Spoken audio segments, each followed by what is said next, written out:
რაგბის მსოფლიო თასზე საქართველოს მორაგბეთა ნაკრები მეორე შეხვედრისთვის ემზადება. ბურჯღალოსნები გლოსტერში არგენტინელ პუმებს დაუპირისპირდებიან.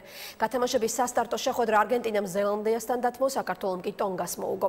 საქართველოსა და არგენტინის ნაკრებთა დაპირისპირება ხვალ თბილისის დროით 19 საათსა და 45 წუთზე დაიწყება. ამ მაჩის წინა დღეს კი კინგსჰოლმის სტადიონზე ტრადიციულად კაპიტნის ვარჯიში იმართება, რომელსაც ჩვენი კორესპონდენტი ნინო გაბელია ესწრება. ნინო, საღამო მშვიდობისა და გისმენთ. გლოსტერის კინგსჰოლმის სტადიონი ხვალ არგენტინისა და საქართველოს მორაგბეთა ეროვნული ნაკრების დაპირისპირებას უმასპინძლებს. უკვე ცნობილია საქართველოს ნაკრების შემადგენლობა, რომელიც მსოფლიო თასზე მეორე შეხვედრას გამართავს. მილტონ ჰაიგმა მიიღო გადაწყვეტილება, რომ საქართველოს ნაკრებმა ზუსტად იმ შემადგენლობით ითამაშოს არგენტინის წინააღმდეგ, რა შემადგენლობითაც მსოფლიო თასზე პირველი მატჩი ტონგას წინააღმდეგ მოიგო.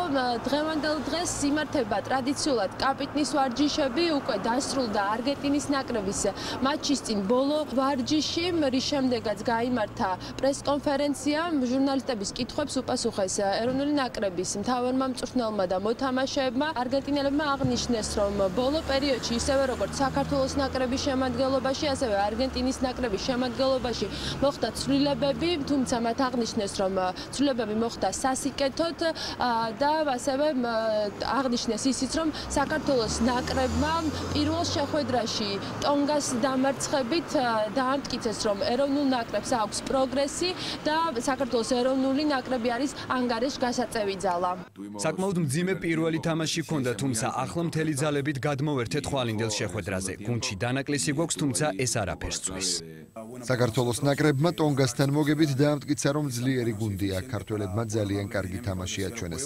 ბოლო წლებში როგორც საქართველოს, ასევე არგენტინის ნაკრების შემადგენლობაში ცვლილებები მოხდა და ორივე ნაკრებმა მნიშვნელოვანი პროგრესი განიცადა.